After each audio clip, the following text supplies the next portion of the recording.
I'm your host, Grayson Grunhafer, and today we're going to continue going through all of the college football playoff teams, the 4 of them, and talking about how they can win the college football playoff. Today we're talking about the 3 seed, TCU.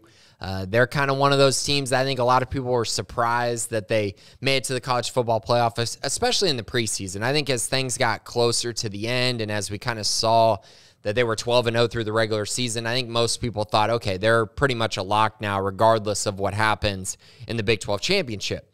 But they went to the Big 12 championship and lost to Kansas State. Their luck, their kind of miracle run through the season of just winning all these close games finally came to an end as Kansas State was able to hold on, catch a lucky break in overtime, and come away with the win. And I know a lot of TCU fans will say, hey, that was a touchdown against, by Kendre Miller. But also, like, on the flip side, if you've watched TCU all year, they've had a lot of lucky breaks as well. So this time it just didn't quite go their way.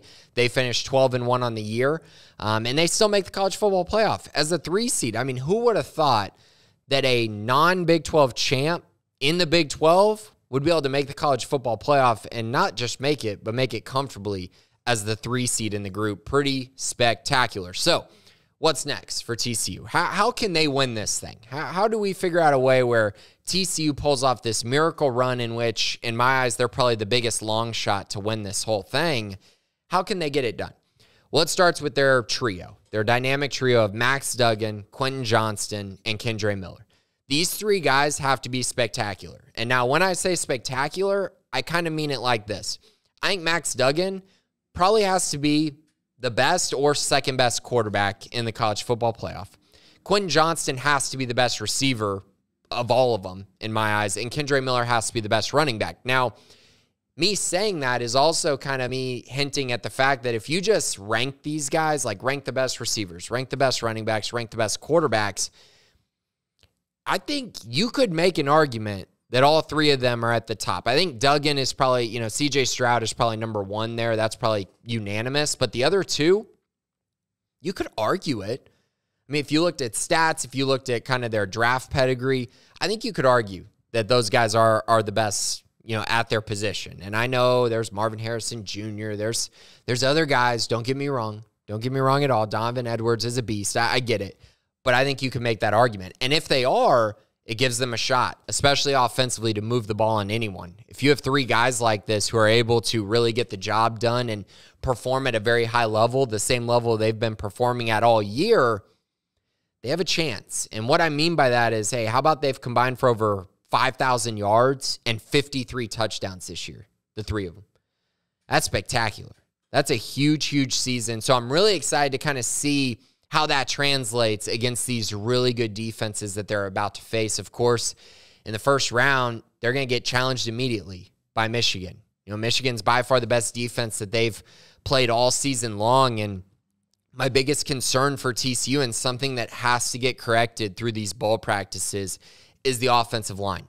Not only do they need to protect Max Duggan better, they need to run the ball more effectively and create more holes for Kendre Miller. So in the last 6 games, they've run for less than 160 yards 4 times. And also in those 6 games, they've given up 11 sacks and 14 quarterback hurries. Something's got to change. And I know that a lot of people will say, hey, but they've been playing a tough schedule and all that. And I get that. The Big 12 is tough. Everyone's solid. No week is easy. Every week's a tough out. But I will also tell you that none of those defenses compare to Michigan this year. They just don't. And so that's where I'm having, a hard time envisioning TCU being able to get by just the first matchup if those don't get cleaned up. They got to take care of their quarterback better, and they got to take care of their run game a little bit better, kind of like they did early in the season. And if they can get to that point, I think we could see some things that are very interesting, because when Duggan gets time in the pocket, that's where he can be extremely dangerous and take the top off the defense. And that's been their calling card, those explosive plays. Michigan will give up some explosive plays, but the thing that Michigan has been pretty solid about is, hey, we'll give up an explosive play that is not for a touchdown, and then we're going to force you to be methodical in the red zone. And that's where they've been so good this year, and that's where I think TCU can have some problems at times, especially if they can't get a run game going. So again, that's why that's extremely important. in my eyes. So on the defensive side for TCU, this is probably my biggest concern with TCU going into these matchups in an area they got to get fixed. So in their last 5 games, TCU's given up 189 yards, 28 yards, good performance there, 232 yards, 159 yards, and 205 yards on the ground. That's tough. And so what if I told you that Michigan is one of the top 5 run offenses in the entire country, and you're giving up those kind of numbers to teams that are kind of outside the top 20 in rushing yards? I think Kansas State's like 17th, which is okay. But those other teams are kind of right around 20, a little bit outside 20. That's a problem because you're going to face a Michigan team that wants to turn around and hand the ball off to Donovan Edwards. They want to slow the game down. They want to create these opportunities where you have to put a bunch of guys in the box, and then they're going to try to take shots over the top. So this is kind of what I'm leading into. I think Joe Gillespie understands that they're probably going to have to put 7, 8 guys in the box very, very often against this Michigan team. And so the question for me is, can TCU's defensive backs hold up in man-to-man coverage? Because I think they're going to be asked to do a lot of it in this game. And I think that would be smart of Joe Gillespie to do that.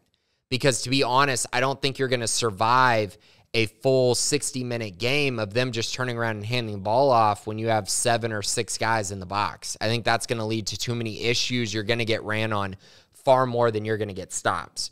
So I think it's very important that Joe Gillespie comes into this game with kind of a game plan for that and a remedy for what Michigan's going to bring to the table in the run game. And that also leads into TCU cannot get beat over the top. We've seen Michigan be far more efficient throwing the ball over the top of defenses. And so if you are going to play man-to-man, if you are going to put more guys in the box, even if you are running a zone, it does lead you to be a little more susceptible against the big plays. And so Michigan will do that. Georgia will do that as well, as they're going to challenge TCU to stop the run. Make no mistake about it. This TCU run defense will be challenged to an extreme level, a level they haven't seen all year long. So the question is, will they be up to it? Can they be up to it? And I think the other part that Joe Gillespie is going to be working on is forcing turnovers. TCU's number 15 in the country in turnover margin.